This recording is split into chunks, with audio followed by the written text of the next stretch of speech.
Hello friends, circle of education welcomes you. हम Victorian author की series में Matthew Arnold को कर रहे हैं, जिसके ऊपर 2 वीडियोस ऑलरेडी चैनल पे अपलोड हो चुकी हैं। अगर आपने अब तक वो वीडियोस नहीं देखा है तो चैनल की प्लेलिस्ट में जाकर के चेक कर ले। आपके एग्ज़ाम के पॉइंट ऑफ व्यू से बहुत ज़रूरी होने वाली वीडियोज़ हैं। तो लास्ट वीडियो में हमने मैथ्यू आर्नोल्ड के जो भी वर्क थे उसकी एक लिस्ट देखी थी और कुछ माइनर वर्क जो हैं उनको डिस्कस किया था, जिसमें टू अ फ्रेंड, रेजिग्नेशन और शेक्सपियर सोनेट जो है उसको हमने डिटेल में डिस्कस किया था। आज की इस वीडियो में हम इनके जो अदर माइनर और मेजर वर्क हैं, जिसमें से अक्सर एग्ज़ाम में क्वेश्चन बन जाते हैं, उनको डिटेल में डिस्कस करेंगे। तो अगर आपको वीडियोस पसंद आ रही हैं तो वीडियोस को लाइक करें, अपने ओपिनियन कमेंट सेक्शन में रखें और अगर आप चैनल पे नए हैं तो चैनल को सब्सक्राइब करें। चलिए आज की इस वीडियो को हम शुरू करते हैं। तो 1850 में मैथ्यू आर्नोल्ड का फेमस वर्क आया था मेमोरियल वर्सेस। फ्रेंड्स, अगर आप रेगुलर स्टूडेंट रहे हैं, आपने अगर विलियम वर्ड्सवर्थ वाली वीडियो देखी है तो आपको याद होगा कि 1850 में ही वर्ड्सवर्थ की डेथ होती है। तो वर्ड्सवर्थ की डेथ पे ही ना मैथ्यू आर्नोल्ड एलिजी लिखते हैं मेमोरियल वर्सेस, जो कि 74 लाइंस की है। तो उनकी डेथ पे ये एलिजी लिखते हैं। एक्चुअल में होता क्या है कि विलियम वर्ड्सवर्थ के जो सन इन लॉ होते हैं ना, वो बोलते हैं मैथ्यू आर्नोल्ड से एक एलिजी लिखने को, तब जो है ये मेमोरियल वर्सेस लिखते हैं। तो इस एलिजी में इन्होंने और भी 2 राइटर्स हैं, पोएट्स हैं, उनको ट्रिब्यूट पे किया है। तो अगर एग्ज़ाम में क्वेश्चन बनता है कि किन 3 पोएट्स का जिक्र हुआ है मेमोरियल वर्सेस में, तो आपका आंसर होगा वर्ड्सवर्थ, बायरन और गोथे। तो आर्नोल्ड ने गोथे को क्या बोला है? Goethe is the sage of Europe and the physician of the iron age. आगे इसी में आर्नोल्ड जो है प्रेज करते हैं बायरन को उनकी फोर्स के लिए, और बायरन को बोलते हैं कि बायरन कौन है? द टाइटैनिक स्ट्राइफ है। इस एलिजी में आर्नोल्ड वर्ड्सवर्थ को कंपेयर करते हैं टिरेसियस से। टिरेसियस कौन है? एक ब्लाइंड प्रॉफिट है। अगर आपने सोफोक्लिस के वर्क पढ़े होंगे, स्पेशली उसमें इडिपस कॉम्प्लेक्स था, इडिपस द किंग, उसमें टिरेसियस का जिक्र था। एक ब्लाइंड प्रॉफिट होता है जो कि होता है अंधा, लेकिन इसको चीज़ों के बारे में पता होता है कि आसपास क्या चल रहा है, क्या होना है, नहीं होना है, इनको सारी जानकारी होती है। तो वर्ड्सवर्थ का जो है कंपैरिजन टिरेसियस से किया गया है। वर्ड्सवर्थ को बहुत ही सुपीरियर दिखाया गया है और ये बोलते हैं कि वर्ड्सवर्थ ना अपनी रीडर्स को बहुत ही सिंपैथेटिक तरीके से ना कांटेक्ट कराते हैं नेचर के साथ, कि रीडर जो है ना नेचर के साथ एक बहुत ज़्यादा कनेक्ट फील कर पाता है। और उनकी जो पोएट्री है वर्ड्सवर्थ की, उसके अंदर जो है एक हीलिंग पावर है, ऐसा आर्नोल्ड बोलते हैं अपनी इस एलिजी में। इसी एलिजी की फेमस लाइन है, अक्सर एग्जाम में आ जाती है, the end is everywhere, art still has truth, take refuge there. इसका मतलब है कि अंत तो हर जगह है, लेकिन आर्ट जो है ना, यानी जो कला है, उसमें एक सच्चाई है।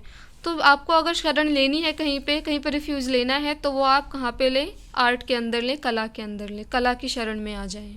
आगे और लाइन्स हैं, keep fresh the grass upon his grave, O Rotha with thy living wave, sing him thy best, for few or none, hear thy voice right, now he is gone.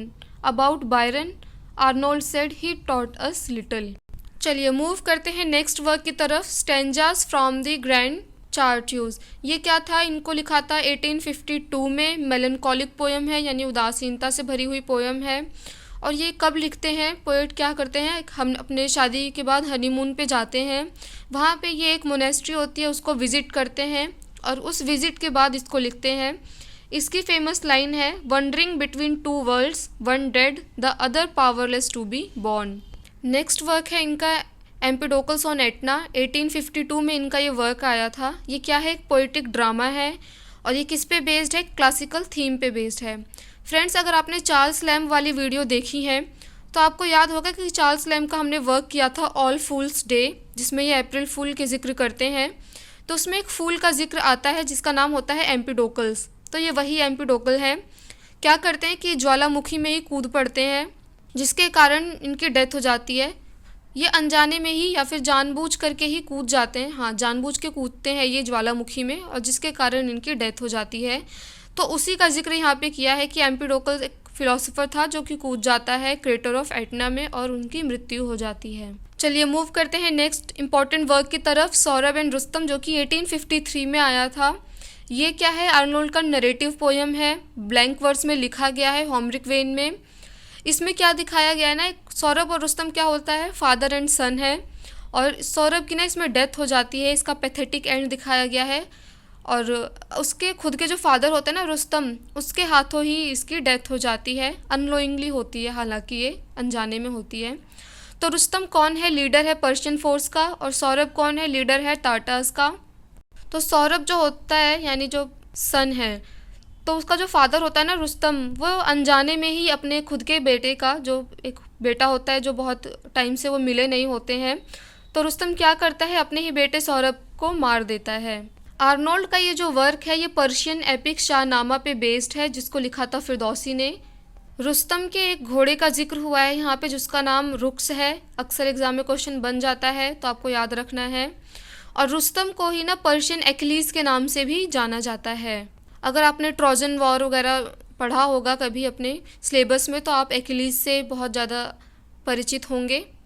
इसमें कुछ फेमस लाइन है, truth sits upon the lips of dying man and falsehood while I lived was far from mine father forbear for I but meet today the doom which at I my birth was written down in heaven and thou art heaven's conscious hand. Scene ये दिखाया जाता है कि वो मर रहा होता है, तो ये सच को बताता है और घूम फिर के वही वाली बात आती है कि अनजाने में आपके ही हाथों आपके बेटे की डेथ हो गई है, मर्डर हो गया है। तो आज के इस वीडियो को हम यहीं कंप्लीट करते हैं। अपकमिंग वीडियोस में और जो इनके मेजर वर्क है उनको हम डिटेल में डिस्कस करते हुए चलेंगे। उम्मीद है आपको वीडियो पसंद आ रही होगी। वीडियोस को लाइक करें, आपके जो भी ओपिनियन है कमेंट सेक्शन में रखें, और अगर आप चैनल पे नए हैं तो चैनल को सब्सक्राइब करें। Thanks for watching this video.